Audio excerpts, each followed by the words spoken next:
साथियों, आज हम इस वीडियो के अंदर हम बात करने वाले हैं और मैं आपको प्रैक्टिकल अप्रोच दिखाऊंगा, समझाऊंगा कि किस प्रकार से हम एक छोटा छोटा जो अमाउंट होता है उससे भी हम लाखों करोड़ों की वेल्थ बना सकते हैं म्यूचुअल फंड में इन्वेस्टमेंट करके। लेकिन आपको इस चीज का एक ये भी आपको प्रॉब्लम, ये चीज भी आपको समझनी पड़ेगी कि म्यूचुअल फंड बेसिकली जो इन्वेस्टमेंट होता है are subject to market risk होता है। यदि आप रिस्क ले सकते हैं तभी आप ये अच्छी खासी वेल्थ प्राप्त कर सकते हैं। छोटा छोटा इन्वेस्टमेंट हमारा बहुत बड़ा इन्वेस्टमेंट बन जाता है। वो कंपाउंडिंग कैसे वर्क करती है, किस प्रकार से इसमें पैसा बनता है और कितना रिस्क होता है और हमें इन्वेस्टमेंट करने से पहले प्रॉपर तरीके से क्या क्या देखना चाहिए, तो ये वीडियो आपके लिए काफी ज्यादा इंफॉर्मेटिव होने वाला है। असेट बिल्डिंग का एक फॉर्मूला होने वाला है। वीडियो को पूरा आखिर तक देखिएगा और जल्दी से इस वीडियो को लाइक कर दीजिए, शेयर कर दीजिए और चैनल पर यदि आप नए हैं तो चैनल को सब्सक्राइब कर लीजिए। देखिए, यहां पे बात कर लेते हैं कि यदि आप 1,000 रुपए और आप मंथली इन्वेस्टमेंट करते हैं या इवन आप 250 रुपए डेली या 100 रुपए डेली या 50 रुपए डेली इन्वेस्टमेंट करते हैं, अगर आप 50 रुपए इन्वेस्टमेंट डेली करते हैं मतलब कि 1,500 रुपए हर महीना इन्वेस्टमेंट करते हैं। 100 रुपए हर महीना इन्वेस्टमेंट करते, हर दिन इन्वेस्ट करते हैं तो यानी कि 3,000 रुपए आप महीने का इन्वेस्टमेंट करते हैं। अब आप खुद सोचिए कि अगर आप 50 रुपए की बात की जा रही है यहां पर, यानी 50 रुपए डेली बचाने हैं। आप अगर डेली का अगर 100, 500, 200 रुपए, बहुत सारे लोग ऐसे हैं जो मेहनत मजदूरी करके भी डेली के 500 रुपए कमाते हैं। उस 500 रुपए से यदि आप 50 रुपए निकाल लेते हैं डेली का, तो 1,500 रुपए आपका हो जाता है महीने भर का। और 1,500 रुपए या आप 1,000 रुपए से भी इन्वेस्टिंग स्टार्ट करते हैं और सही जगह पे अगर आप पैसा लगाते हैं और लॉन्ग टर्म के लिए लगाते हैं तो आपकी वेल्थ लाखों करोड़ों में भी हो सकती है। मैं आपसे फिर से डिस्क्लेमर देना चाहूंगा कि mutual fund investment subject to market risk होता है। रिस्क कितना होता है हम इसको भी प्रैक्टिकल वे में समझाएंगे जिससे कि आप मिसगाइड ना हो। आपको सही जानकारी दूंगा, सही तरीके से दूंगा, तब आप फिर डिसाइड कर सकते हैं कि आपको इन्वेस्टमेंट करना है या फिर नहीं करना है। ठीक है ना? तो वही पैसा करोड़ों बन सकता है, लेकिन ज्यादातर लोग गलत फंड चुन लेते हैं, गलत कैटेगरी चुन लेते हैं, जिसलिए अमीर नहीं बन पाते हैं। तो आज मैं आपको बताऊंगा कि पैसे से पैसा बनाने का असली सिस्टम क्या होता है और कैसे सही तरीके से वर्क होता है। तो आप देखिए, बिगेस्ट ट्रुथ अबाउट इन्वेस्टिंग करने का सबसे बड़ा जो ट्रुथ होता है वो बताते हैं, बात कर लेते हैं। निवेश शुरू करने से पहले पैसा बचाना जरूरी होता है। देखिए, पैसा इन्वेस्ट करना है लेकिन हमारी झोली में, हमारी पॉकेट में पैसा ही नहीं है, तो आपको क्या करना पड़ेगा? आपको पहले पैसा बचाना सीखना पड़ेगा, सेविंग करना सीखना पड़ेगा। और जब आप सेविंग करना सीख जाओगे ना, तभी आप मार्केट से पैसा लगा पाओगे। तो सेविंग करनी है पहले, तब इन्वेस्टमेंट करना है और फिर उसके बाद में आपका वेल्थ क्रिएशन का जो फंडा होता है वो आपको पैसा, वेल्थ बनेगी आपकी और पैसा देखोगे। तो लोग सीधे कहां करें निवेश ये पूछते हैं, कमेंट करके पूछते हैं कि हमें पैसा इन्वेस्ट करना है लेकिन कहां पैसा लगाना है, हमें इस चीज का जानकारी नहीं है, आइडिया नहीं है। तो इसलिए मैं आज आपको इस वीडियो के माध्यम से बताऊंगा, सिखाऊंगा कि हमें पैसा इन्वेस्टमेंट कहां करना चाहिए और कहां हम पैसा लगा सकते हैं। ठीक है ना? तो चलिए अब इसके बारे में डिटेल में समझाएंगे कि बेसिकली लोग क्यों पूछते हैं और पैसा कहां लगाना चाहिए, इसके बारे में बात कर लेते हैं। तो पैसा कैसे बचाएं नहीं जानते हैं, तो पहला नियम क्या है? इनकम से जैसे ही पैसा आता है, आपकी अर्निंग होती है, सैलरी आती है, तनख्वाह आती है, जो भी तनख्वाह आती है उसका 20% पैसा पहले निकाल लीजिए। आप ये मानिए कि आपकी 100 रुपए की सैलरी है, आपकी महीने की, आपकी 100 रुपए की सैलरी है, ठीक है ना? तो इसमें 20% यानी 20 रुपए आप इसकी क्या कर लीजिए, तुरंत निकाल लीजिए। और मान के चलिए कि आपकी 80 रुपए की सैलरी है, आपकी 80 रुपए आए रुपये महीने में और उस 80 रुपए से खर्चा चलाना है और 20 का क्या करना है, 20 रुपए को फिर आपको इन्वेस्ट करना है। तो 1,000 रुपए का इन्वेस्टमेंट एलोकेशन हम समझ लेते हैं कि 1,000 रुपए हमें इन्वेस्टमेंट करना है तो किस प्रकार से इन्वेस्ट करेंगे। अब म्यूचुअल फंड के अंदर कई प्रकार की कैटेगरीज होती है। मुख्य कैटेगरी बात कर लेते हैं इक्विटी के अंदर, तो लार्ज कैप, मिड कैप और स्मॉल कैप। लार्ज कैप वो कंपनीज होती हैं जो बड़ी बड़ी कंपनीज होती हैं, स्टेबल कंपनीज होती हैं, जहां पर रिस्क काफी कम होता है। मिड कैप में रिस्क थोड़ा बढ़ जाता है लेकिन इसके अंदर हमें फायदा भी ज्यादा मिलता है। और फिर आती है category small cap. Small cap में सबसे ज्यादा रिस्क होता है लेकिन वहां पर भी हमारा क्या होता है, रिटर्न हमें अच्छे मिलते हैं। रिस्क जितना लोगे आप उतना ही रिटर्न मिलेगा। तो 1,000 रुपए मान लीजिए आपको इन्वेस्टमेंट करना है या वॉट एवर आपको जितना भी इन्वेस्टमेंट करना है, तो आपका पोर्टफोलियो कैसा हो सकता है? आप 50% यहाँ पे स्मॉल कैप में डालिए। यहाँ पे 50% स्मॉल कैप में क्यों मैं बोल रहा हूं? क्योंकि 50% आप स्मॉल कैप में डाल रहे हैं, इसका मतलब यह है कि यहां पर मार्केट में काफी ज्यादा रिस्क होता है। अब काफी ज्यादा आप रिस्क ले रहे हो, इसका मतलब यह है कि वहां पे आपको रिटर्न भी अच्छे मिलेंगे। जितना रिस्क लोगे आपको उतने ही फायदा मिलेंगे। अब 50% यहाँ पे मैं रिस्क पैसा डालने की बात कर रहा हूं, इसका मतलब ये है कि आपको ज्यादा रिस्क लेने की बोल रहा हूं। तो यदि आपकी एज अगर एज 20 साल के बीच में है, 25 साल की, 30 साल के आसपास है, तो आप ज्यादा रिस्क ले सकते हैं। और स्मॉल कैप ऐसी कैटेगरी होती है जिसके अंदर पोटेंशियल सबसे ज्यादा होता है, सबसे ज्यादा रिस्क होता है, तो सबसे ज्यादा पोटेंशियल भी इसके अंदर होता है।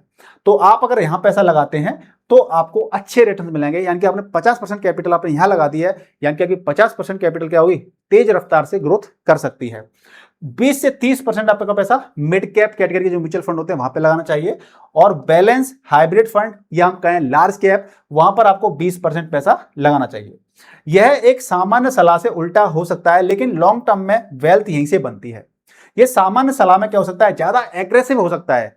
ये एग्रेसिव इन्वेस्टर्स के लिए होते हैं ना, वो ये एग्रेसिव इन्वेस्टर्स के लिए पोर्टफोलियो है, तो ये आपको उल्टा लग सकता है। लेकिन अगर आपको फास्ट ग्रोथ चाहिए और रिस्क आप ले सकते हो, तो आपका पोर्टफोलियो ऐसा कुछ होना चाहिए, क्योंकि ये लॉन्ग टर्म में वेल्थ आपकी इसी से बनती है। तो यार ये वाला पोर्टफोलियो अगर आपका है, तो कम से कम 10 साल तक आप मार्केट में अगर इन्वेस्टेड रहते हैं, तो आपको एक अच्छा खासा पोटेंशियल, एक अच्छा खासा कॉर्पस तैयार हो सकता है। अब आप यहां पे देखिए, why small cap is powerful. यहां पे स्मॉल कैप को पावरफुल क्यों माना गया है, क्योंकि यहां पे रिस्क ज्यादा होता है, लेकिन यहां पे पोटेंशियल भी यहां पर ज्यादा होता है। जैसे कि लार्ज कैप की बात कर लेते हैं, तो लार्ज कैप म्यूचुअल फंड के अंदर हमें 12%, 13% नॉर्मली हमें रिटर्न मिलते हैं। और पिछले अगर 10 साल की बात करें तो हमें 15 से 16% तक के रिटर्न भी मिले हैं पिछले 10 साल के अंदर, क्योंकि कोविड के बाद से मार्केट ने काफी ज्यादा अच्छा परफॉर्म किया इसलिए। मिड कैप में हमें 16 से 18% तक के रिटर्न मिले हैं, और जो स्मॉल कैप होता है उसके अंदर 18 से 22% तक के हमें लॉन्ग टर्म के अंदर रिटर्न मिले हैं। यानी कि फर्क कितना है, फर्क सिर्फ 4 से 5% का हमें लग रहा है कि यहां से यहां का जब डिफरेंस आप देखोगे लार्ज कैप का स्मॉल कैप से, तो 4-5% का फर्क दिख रहा है यहां पे आपको। लेकिन ये 4-5% का फर्क कंपाउंडिंग में लाखों करोड़ों का डिफरेंस हो जाता है। ठीक है जी, ठीक है। तो देखिए, रूल ऑफ इन्फ्लेशन रियलिटी को भी हमें समझना चाहिए कि अगर आपका पैसा 6% बढ़ रहा है, आपका पैसा 6% यानी कि एफडी में 6%, 6.5% रफ्तार से बढ़ रहा है, तो वहीं खर्च आपका 8% से बढ़ भी रहा है। जो हमारे एक्सपेंडिचर होते हैं ना, वो हमारे 8% से बढ़ रहे हैं, और हमारा जो पैसा बढ़ रहा है, जो एफडी वगैरह रिटर्न मिलते हैं, वो 6.5-6% हिसाब से बढ़ रहा है। तो इसलिए हम क्या कर रहे हैं, अमीर नहीं हो पाते हैं। साथ में इन्फ्लेशन भी लग रहा है। इन्फ्लेशन कितना लग रहा है, 6% का इन्फ्लेशन लग रहा है। तो उसी को आप महंगाई बोल सकते हैं। जो 8% यहाँ पे दिखा रहा है ना कि 8% हिसाब से खर्चा बढ़ रहा है, यानी कि उसी को आप इन्फ्लेशन मान सकते हैं कि 6% की इन्फ्लेशन 4 से 6% के बीच में इन्फ्लेशन ज्यादातर रहती है। पिछले 10-12 साल से लगभग इतनी है इसके अंदर। तो रूल ऑफ 72 का मतलब क्या होता है, रूल ऑफ 72 का मतलब ये होता है कि हर बड़े मौके पर बुजुर्ग एक मंत्र देते हैं कि इन्वेस्टमेंट का मंत्र क्या होता है, इन्वेस्टमेंट का मंत्र इक्वल टू रूल ऑफ 72। यानी कि क्या होता है, 72 में भाग कर दीजिए रिटर्न रेट का। यानी कि सपोज दैट मुझे पता करना है कि भैया एफडी के अंदर अगर मुझे 6% का रिटर्न मिल रहा है, कितना 6% रिटर्न मिल रहा है मुझे एफडी के अंदर, तो कितने साल में ये पैसा डबल हो जाएगा मेरा। तो 72 में मैं 6 का डिवाइड कर दूंगा, भाग दे दूंगा, तो जो चीज आएगी उतने समय के अंदर मेरा पैसा क्या होगा, डबल हो जाएगा। मैं कैलकुलेट करके आपको दिखा देता हूं, जिससे कि आप भी प्रॉपर तरीके से चीजों को समझ पाएं और सीख पाएं। यहां पर मैंने कैलकुलेटर ओपन कर लिया है, और इस कैलकुलेटर पे मैं आप कैलकुलेट करके दिखाता हूं आपको। एक सेकेंड, यहां पर दिखाता हूं। 72 डिवाइडेड बाई कितना, 6% हमें एफडी के अंदर रिटर्न मिल रहा था, तो देखिए यहां पे कितना आ गया, 12 साल। यानी कि यदि आप एफडी के अंदर पैसा डालते हैं तो आपको 6% का रिटर्न मिलता है बाय द वे, तो आपका पैसा 12 साल के अंदर दुगना हो पाएगा। मान लीजिए आपने 1 लाख रुपए लगाया, तो 12 साल के बाद आपको पैसा दुगना यानी 2 लाख रुपए हो पाएंगे। ठीक है, अगर यही रिटर्न मुझे कितना मिलता है, 72 डिवाइडेड बाई अगर 6.5% की ब्याज मिलती है मुझे, 6.5% की, तो आपको लग जाएंगे करीब करीब 11 साल लग जाएंगे, तब आपका पैसा दुगना हो पाएगा एफडी के अंदर। अब बात कर लेते हैं कि अगर आपने पैसा लार्ज कैप के अंदर डाला है, लार्ज कैप म्यूचुअल फंड में डाला है, जहां पर आपको 12 से 13% का रिटर्न मिलता है, तो यहां पे 72 डिवाइडेड बाई 12 कर देते हैं। मान लीजिए 12% की कंपाउंड इंटरेस्ट मिल रही है हमें, तो आप देख सकते हैं 6 साल के अंदर पैसा दोगुना हो जाएगा आपका। म्यूचुअल फंड के लार्ज कैप में डालते हैं तो आपको 6 साल के अंदर पैसा दोगुना हो जाएगा। ये 72 रूल से हम समझ सकते हैं, चीजों को आइडिया लगा सकते हैं। और अगर हमें स्मॉल कैप में डालना है, और स्मॉल कैप के अंदर हमें रिटर्न मिल रहा है मान लीजिए 18% का, है ना, तो हमने 18% रिटर्न डाला है सपोज दैट, तो हमारा 4 साल के अंदर पैसा दोगुना हो सकता है। लेकिन ये फिगर क्या होते हैं, मार्केट पे डिपेंड करते हैं। अगर मार्केट अच्छा है तो आपको ये रिटर्न मिल सकते हैं, इतने साल में आपका पैसा दोगुना हो सकता है, या इससे भी कम समय दोगुना हो सकता है अगर अच्छे रिटर्न मिलेंगे तो, और इससे अगर कम रिटर्न मिलेंगे तो थोड़ा समय ज्यादा भी लग सकता है। तो हम 72 रूल से हम ये जान सकते हैं कि हमारा पैसा किस एसेट क्लास से कितने समय में दोगुना हो जाएगा। तो आप इसे जज कर सकते हैं, इसे निकाल सकते हैं। ठीक है, तो मान लेते हैं कि 100 रुपए पे 12% का रिटर्न मिल रहा है, तो 6 साल में 200 हो पाएंगे, 12 साल में 400 हो पाएंगे, 18 साल में 800 हो पाएंगे, 24 साल में 1600 हो पाएंगे। यानी कि अब 16% रिटर्न देखें तो डिफरेंस, बहुत बड़ा डिफरेंस आ जाएगा, क्योंकि 12% से ये फिगर था, तो 16% 4% से कंपाउंडिंग में लाखों करोड़ों का डिफरेंस आ जाता है। ठीक है जी। अब देखिए बात कर लेते हैं कि एसआईपी करोड़पति फॉर्मूला कैसे होता है। अगर किसी ने 10,000 रुपए की एसआईपी कर दी, 35 साल तक किया, तो पैसा 11 करोड़ से ज्यादा हो सकता है। ठीक है ना। तो ये क्या होता है, 10,000 रुपए हर महीने आपने इन्वेस्टमेंट कर दिए, कब तक कर दिए आपने, 35 साल के लिए कर दिए, तो 11 करोड़ रुपए भी बन सकते हैं म्यूचुअल फंड के जरिए। बट मैंने जैसा कि बोला कि mutual fund investment are subject to market risk होता है। आप जितना रिस्क लेंगे आपको उतने ही रिटर्न मिल सकते हैं, और जितने लंबे समय के लिए इन्वेस्टमेंट करेंगे तो कंपाउंडिंग बेसिकली लॉन्ग टर्म में अच्छा वर्क करती है। लॉन्ग टर्म में अच्छा वर्क कैसे करती है, क्योंकि मैं आपको ग्राफ बना के दिखाता हूं। तो देखिए यहाँ पे क्या रहता है, यहाँ पर तो ये रिटर्न होता है और यहाँ पे टाइम होता है। ठीक है, 0, 5 year, 10 year, 15 year, 20 year, 25, 30 and 35, इस तरह से आप देख करते हैं। तो जो इसका जो रिटर्न का ग्राफ होता है ना, वो बेसिकली करीब 10-12 साल तक क्या करता है, थोड़ा थोड़ा रिटर्न देता है, हमें ऐसे रिटर्न देता है, लेकिन उसके बाद में हमारी ये ग्रोथ एक्सपोनेंशियल हो जाती है। तो रिटर्न आप देख सकते हो, ये रिटर्न है, ये टाइम है। तो 10 साल तक आपको रिटर्न देखिए कैसे मिल रहे हैं, बहुत कम रिटर्न मिलते हैं, लेकिन आफ्टर दिस टाइम आपका एक्सपोनेंशियल आपको ग्रोथ मिलती है। मतलब कि ये है कि आप म्यूचुअल फंड से अच्छा फंड बनाना चाहते हैं, चाहे भले ही आपको 12% की आपको रिटर्न मिल रहे हैं बाय द वे, तो आप अच्छी कैपिटल बना सकते हो 20 साल, 25 साल, 30 साल के अंदर। तो आपका जितना लंबा टाइम पीरियड होगा, लॉन्ग टर्म होगा, आप उतनी अच्छी वेल्थ कंपाउंडिंग कर सकते हैं म्यूचुअल फंड के जरिए। तो म्यूचुअल फंड में बेसिकली पावर क्या कम करती है, जितना लंबा समय होगा आप उतना ही अच्छा फंड बना सकते हैं। इस ग्राफ से आप समझ सकते हैं चीजों को। ठीक है, लोन प्लस एसआईपी स्ट्रेटेजी।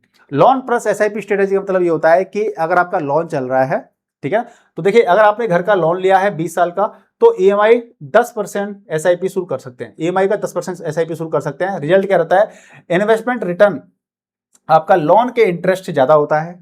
हमें जो इंटरेस्ट मिलती है ना म्यूचुअल फंड के ऊपर, वो मान लीजिए 12% मिल रही है, और हमारा जो लोन का इंटरेस्ट होती है वो 8-9% के बीच में होती है। तो आप उससे क्या कर सकते हैं, बैंक से ज्यादा पैसा आप कमाएंगे, और आप उस पैसे कमाए हुए पैसे को क्या कर सकते हैं, आप लोन को जल्दी चुका सकते हैं। तो आप चाहें तो पहले आप लोन को थोड़ा सा, आपको अगर लोन में आपको इंटरेस्ट कम देनी पड़ रही है, तो लोन को थोड़ा सा आप चलने दीजिए, धीरे धीरे आप अपना इन्वेस्टमेंट बढ़ाते जाइए, और फिर इन्वेस्टमेंट से आपको एक अच्छी वेल्थ मिल जाती है, ज़्यादा अच्छी कंपाउंडिंग होकर 5 साल के अंदर, 7 साल के अंदर एक अच्छा फंड बन जाता है। तो उस पैसे से तुरंत आपका लोन में भी आप पैसे को डाल सकते हैं, तो आपका लोन भी जल्दी चुक जाएगा। ठीक है ना। तो साथियों, इस प्रकार से हमने आपको वीडियो के अंदर आपको कई सारी चीजें बताई कि अलग अलग स्टेज होती है पैसे कमाने की। तो देखिए, पैसा हर कोई कमा रहा है आज के समय पर, पैसा हर कोई कमा रहा है आज के समय पर, लेकिन पैसे से पैसा वही बना पा रहा है जो सही डिसीजन सही समय पर लेता है, और उस पैसे को डिसीजन लेके इन्वेस्ट करता है, और कंपाउंडिंग का फायदा लेता है, कंपाउंडिंग का मजा लेता है। लेकिन म्यूचुअल फंड में अगर आप इन्वेस्टमेंट कर रहे हो 1-2 साल के लिए, तो बिल्कुल भी मत कीजिए, क्योंकि म्यूचुअल फंड बेसिकली 1-2 साल के लिए नहीं होता है। लोग क्या करते हैं कि 1-2 साल के लिए इन्वेस्टमेंट कर देते हैं, मार्केट नीचे चला जाता है, लोग पैनिक में सेल कर देते हैं और लॉस कर बैठते हैं, फिर कहते हैं कि म्यूचुअल फंड बेकार होता है, जुआ होता है, शेयर मार्केट। ठीक है ना। तो आप कम से कम मार्केट के अंदर, अगर आपने स्मॉल कैप ले रखा है, तो स्मॉल कैप में कम से कम 7 साल तक आप इन्वेस्टेड रह सकते हैं, तभी आपको इन्वेस्टमेंट करना चाहिए। आप मिड कैप में और लार्ज कैप में कम से कम 5 साल तक इन्वेस्टेड रह सकते हैं, तभी आपको इन्वेस्टमेंट करना चाहिए। तो बेसिकली म्यूचुअल फंड बेसिकली बहुत ही एक अच्छा कंपोनेंट होता है। इसके अंदर लॉन्ग टर्म तक लगातार पैसा इन्वेस्टमेंट करते हैं तो हमारी अच्छी वेल्थ बन सकती है। ये वीडियो आपके एजुकेशन पर्पज के लिए था, आपको सिखाने के लिए था। आपके मन के अंदर कोई भी डाउट रहता है तो आप हमें कमेंट करके पूछ सकते हैं। वीडियो को लाइक कीजिए, शेयर कीजिए, चैनल पर नए तो चैनल को सब्सक्राइब कर लीजिएगा। मिलते हैं नेक्स्ट वीडियो में, तब तक के लिए गुड बाय, टेक केयर, जय हिंद।